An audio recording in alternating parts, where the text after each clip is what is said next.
ফলে সংস্কার প্রক্রিয়া বাস্তবায়ন হতেই হবে। যদি সংসদে না হয়, সেই লড়াই রাজপথে গড়াবে। যারা দায়িত্বশীল নেতৃবৃন্দ উপস্থিত রয়েছেন, জাতীয় নাগরিক পার্টি এনসিপির পক্ষ থেকে আপনাদেরকে জানাই আন্তরিক শুভেচ্ছা। রমজান মাস চলছে। রমজান মাসে আপনাদের এবং আমাদেরও 2 দিন পরে প্রতিষ্ঠাবার্ষিকী। বলা চলে একই সময় জাতীয় ছাত্র শক্তি এবং জাতীয় নাগরিক পার্টি এনসিপির পথ চলা শুরু হয় এবং আমরা দেখতে দেখতে 1টি বছর অতিক্রান্ত করেছি। এই 1 বছরের মধ্যে আমাদের অনেক অভিজ্ঞতা, ভুল ত্রুটি, সীমাবদ্ধতা সবকিছু সমেত আমরা আজকে একটা জায়গায় উপস্থিত হয়েছি। আমরা যখন 1 বছর ফিরে তাকাই, তখন আমরা দেখি 1 বছর কিংবা আরো আগে আমরা যদি 1.5 বছর সময়টাকে ধরি, আমরা প্রত্যেকে আমাদের অস্তিত্ব হচ্ছে জুলাই গণ অভ্যুত্থান। এই জুলাই গণ অভ্যুত্থানের মধ্য দিয়েই আমাদের রাজনীতির মাঠে আমাদের পদচারণা, আমাদের কাজের যাত্রা শুরু।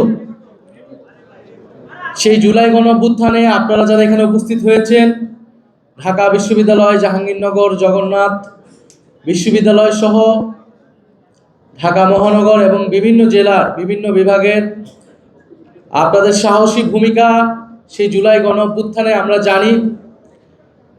আমরা একটা জায়গায় ঐক্যমত হয়েছিলাম বলে আমরা আসলে রাজনীতির মাঠে গিয়েছিলাম যে জুলাই গণ অভ্যুত্থানে আমাদের 1000-এর উপরে ভাই বোনেরা শহীদ হয়েছে, জীবন দিয়েছে, পঙ্গুত্ব বরণ করেছে হাজারো ভাই বোনেরা। তাদের এই আত্মত্যাগকে আমরা বৃথা যেতে দিব না। জুলাই গণ অভ্যুত্থানের পরে এটাই ছিল আমাদের কমিটমেন্ট যে বাংলাদেশকে আমরা সংস্কার করব, জুলাই গণহত্যার বিচার আমরা নিশ্চিত করব এবং বাংলাদেশের অর্থনৈতিক বৈষম্য সেটা আমরা দূর করব। সেই বাংলাদেশপন্থী রাজনীতিকে ধারণ করে জাতীয় ছাত্র শক্তি এবং জাতীয় নাগরিক পার্টি এনসিপির পদচারণা শুরু হয়। আমাদের প্রত্যেকেরই শুরুটা হচ্ছে বৈষম্য বিরোধী ছাত্র আন্দোলন থেকে। বৈষম্য বিরোধী ছাত্র আন্দোলন আমরা যখন গণ অভ্যুত্থান করেছিলাম, আমরা একটা কথা খুব স্পষ্টভাবে বলেছিলাম যে আমরা পুরনো রাজনৈতিক বন্দোবস্তের পতন চাই, আমরা শুধু শেখ হাসিনার পতন চাই না। আমরা তো শেখ হাসিনা সরকারের পতন অবশ্যই চাই, পাশাপাশি আমরা রাষ্ট্র সংস্কার করতে চাই, এমন একটা বন্দোবস্ত প্রতিষ্ঠা করতে চাই যেখানে বারবার বাংলাদেশকে স্বৈরতন্ত্রের কবলে পড়তে হবে না। বাংলাদেশকে বারবার বাংলাদেশের ছাত্র জনতাকে রাজপথে এসে জীবন দিতে হবে না। এদেশের মানুষের বৈষম্য দূর হবে, এদেশের মানুষের অধিকার নিশ্চিত হবে, এদেশের স্বাধীনতা, সার্বভৌমত্ব এবং জাতীয় মর্যাদা নিশ্চিত হবে। বাংলাদেশ কারো তাবেদার রাষ্ট্রে পরিণত হবে না। এই ছিল আমাদের গণ অভ্যুত্থানের আকাঙ্ক্ষা এবং কমিটমেন্ট। এবং বাংলাদেশে এই গণ অভ্যুত্থানে সবচেয়ে বড় ভূমিকা রেখেছে বাংলাদেশের ছাত্র সমাজ। বাংলাদেশের এই জাতীয় ইতিহাস যদি আমরা দেখি, বাংলাদেশ বারবার যখন সংকটে পড়েছে, বাংলাদেশের মানুষের পক্ষে, এই রাষ্ট্রের পক্ষে এসে দাঁড়িয়ে দিয়েছে কারা? ছাত্ররা, বিশ্ববিদ্যালয়ের ছাত্ররা, স্কুল কলেজ মাদ্রাসার ছাত্ররা। কিন্তু বারবার ছাত্রদের সাথে প্রতারণা করা হয়েছে। আমরা 90-এর গণ অভ্যুত্থানে দেখেছি, 90-এর গণ অভ্যুত্থানেও কিন্তু ছাত্ররাই সম্মুখ সারিতে থেকে স্বৈরাচারের পতন ঘটিয়েছিল। কিন্তু 90-এর গণ অভ্যুত্থানের পরে এই দেশের রাজনৈতিক দলগুলো ছাত্র সমাজের সাথে প্রতারণা করেছিল। আমরা একই জিনিস দেখতে পাচ্ছি 24-এর গণ অভ্যুত্থানেও। 24-এর গণ অভ্যুত্থান করেছে ছাত্ররা, জীবন দিয়েছে সাধারণ মানুষ, কিন্তু তার ফল ভোগ করছে এখন নানান রাজনৈতিক শক্তিরা। এবং আমরা দেখছি যে বাংলাদেশে আমাদের যে দাবিগুলো ছিল, সংস্কার, বিচার, অর্থনৈতিক লুটপাটের বিচার, ফ্যাসিবাদ এবং আধিপত্যবাদের কবর রচনা করা, সেই সব কিছুকে তোয়াক্কা না করে যারা সরকার দলে রয়েছে তারা জনগণের বিরুদ্ধে আবার অবস্থান নেওয়ার চেষ্টা করছে। যেদিন শপথ নেওয়া হলো, শপথের প্রথম দিনই আমরা দেখলাম তারা শপথ গ্রহণ করলেন না। সংস্কার পরিষদের সদস্য হিসেবে তারা শপথ গ্রহণ না করে গণভোটে গণরায়ের বিরুদ্ধে অবস্থান নিল। যেখানে এই নির্বাচন হয়েছে, গণভোট হয়েছে, গণভোটের যে আদেশ, সে আদেশে স্পষ্টভাবে বলা আছে একই দিনে শপথ নিতে হবে। কিন্তু তারা আওয়ামী লীগের মতোই সংবিধানের দোহাই দিয়ে এই সংস্কার পরিষদের শপথ নেওয়া থেকে বিরত থেকেছে। যদি সংস্কার পরিষদের সদস্য হিসেবে তারা শপথ না নেয়, তাহলে এই জাতীয় সংসদের আসলে এক আনা মূল্যও নাই। কারণ বাংলাদেশের মানুষ আমাদেরকে ভোট দিয়েছে, গণভোটে হায়ের পক্ষে ভোট দিয়েছে সংস্কারের জন্য। এটা শুধু জাতীয় সংসদ হওয়ার জন্য নির্বাচন হয় নাই, এই নির্বাচন হয়েছিল সংস্কার পরিষদ হিসেবে এটাকে কার্যকর করার জন্য। আমরা দ্বিতীয়ত দেখতে পাচ্ছি তারা বিচার প্রক্রিয়া হস্তক্ষেপ করলো। তারা কোনো কারণ ছাড়াই, কোনো অভিযোগ ছাড়াই ট্রাইব্যুনালের যিনি প্রসিকিউটর ছিলেন, চিফ প্রসিকিউটর, তাকে সরিয়ে দিলেন এবং বিচারে নানা ধরনের হস্তক্ষেপের কথা আমরা শুনতে পাচ্ছি। যারা ভিকটিম ছিল, যারা সাক্ষ্য দিয়েছে নিজে উৎসাহ থেকে, তাদেরকে নানাভাবে চাপ প্রয়োগ করা হচ্ছে এবং তারা নানান হুমকির মুখে আছে।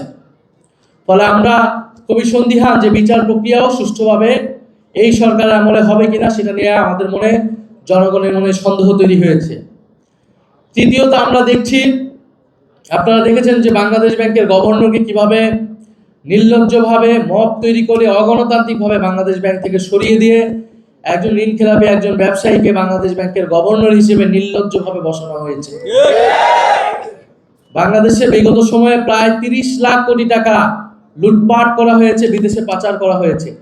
এই গণ অভ্যুত্থানের পরে অন্তর্বর্তী সরকার নানান ব্যর্থতা এবং সীমাবদ্ধতা সহ এই অন্তর্বর্তী সরকারের গভর্নর চেষ্টা করে যাচ্ছিল সেই লুটপাটের টাকাগুলোকে ফেরত আনার এবং এই লুটপাটের টাকার সাথে যারা জড়িত, এই লুটপাটের সাথে আওয়ামী লীগের ফ্যাসিস্টদের সাথে যারা ব্যবসায়ী এবং আমলা রয়েছে, তাদেরকে বিচারের আওতায় আনা।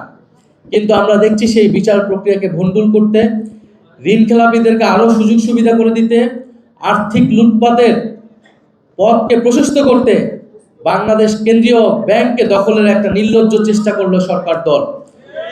অথচ তারা এর আগে বলেছে, তারা যখন সরকারে ছিল তারা কখনোই রাজনৈতিক বিবেচনায় বাংলাদেশ ব্যাংকে গভর্নর বসায়নি। ফলে যারা নির্বাচনের আগে একরকম কথা বলেছে, নির্বাচনের পরে একরকম কথা বলেছে। আমরা নির্বাচনের আগেই জনগণকে এই বিষয়ে সতর্ক করেছি। আমরা জানি জনগণ তাদের বিপক্ষে ভোট দিয়েছিল। নানান ইঞ্জিনিয়ারিং করে তারা ফলাফলটাকে নিজেদের পক্ষে নিতে সক্ষম হয়েছে। সংসদে পরিকল্পিতভাবে 2/3 সংসদ সদস্য পদ তাদের নিজেদের আওতায় রেখেছে, যাতে তারা নিজেদের মতো আইন এবং বিচার তৈরি করতে পারে। যেরকমটা 2008 সালে আমরা দেখেছিলাম, আওয়ামী লীগ একচেটিয়াভাবে বিরোধীদেরকে এক পাশে ঠেলে নিজেদের সংসদ করায়ত্ত নিয়ে সংবিধানকে নিজেদের মতো পরিবর্তন করে দেশকে নিজেদের মতো ভাবে পরিচালিত করেছে। আজকের সরকার দল তাদের কার্যক্রম, আচার আচরণ দেখে মনে হচ্ছে তারা সেই পথেই হাঁটছে, সেই পথেই হাঁটার চেষ্টা করছে। আমরা খুব স্পষ্টভাবে বলেছি, বাংলাদেশে নতুন কোনো স্বৈরতন্ত্রের উত্থান আমরা ঘটতে দিব না। উত্থান ঘটতে হলে আমাদের জীবনের উপর দিয়ে সেটা হতে হবে। ফলে সংস্কার প্রক্রিয়া বাস্তবায়ন হতেই হবে। যদি সংসদে না হয়, সেই লড়াই রাজপথে গড়াবে। আমরা সেই লড়াই রাজপথে গড়াতে চাই না। আমরা চাই, মানুষ ভোট দিয়েছে, যেরকমই ফলাফল হয়েছে আমরা সেটা আপাততকালীন একসেপ্ট করে আমরা সংসদে গিয়েছি। সংসদে আলাপ আলোচনার মাধ্যমে আমরা এগুলোর সমাধান করব। কিন্তু সংসদ অবশ্যই সংস্কার পরিষদ হতে হবে।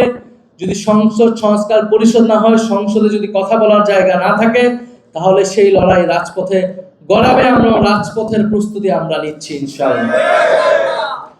এবং আমরা খুব স্পষ্টভাবে বলবো, ট্রাইব্যুনালে যাতে কোনো ধরনের আর কোনো হস্তক্ষেপ না করা হয় এবং ট্রাইব্যুনাল যাতে নিরপেক্ষভাবে সুষ্ঠু বিচারের পথে চলে এবং যারা ভিকটিম, যারা সাক্ষ্য দিয়েছে, যারা ভিকটিম, তাদের নিরাপত্তার ব্যবস্থা করতে হবে অতি দ্রুত সময়ের মধ্যে।